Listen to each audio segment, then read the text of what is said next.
Good morning everyone. Today we are going to conduct the Lockhart and MC Person Badminton Skill Test, which was introduced in 1949.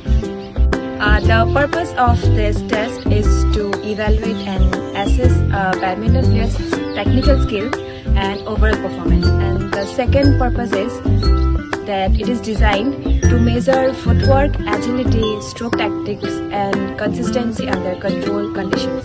So, the equipment required for this test is 10 feet high and 10 feet width ball, badminton, shuttlecock, score sheet and marking chalk and measuring tape. The measurement of the total area of the box is 10 feet.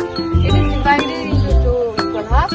5 feet upwards is the playing area and 5 feet downward, and the remaining of the entire outside the line is 4. Now we will talk about test administration.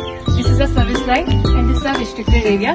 The player will serve behind the service line. After servicing, you have to enter the playing area, which is restricted, which is between restricted and service line. The service will not count it. After servicing, we have to continue volley the shuttle for 30 seconds. If your shuttle will fall outside this restricted area, it will not count it. Same here also and here also.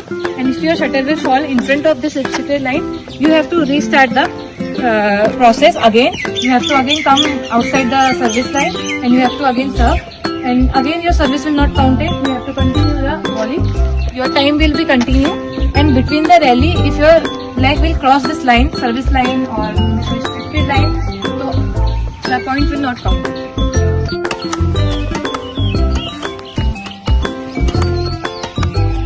Okay, now we'll talk about scoring. The subject will get 3 tries, 30 seconds each, in which they will get 30 second rest alternately. So here is the end of the video. Thank you for watching our video.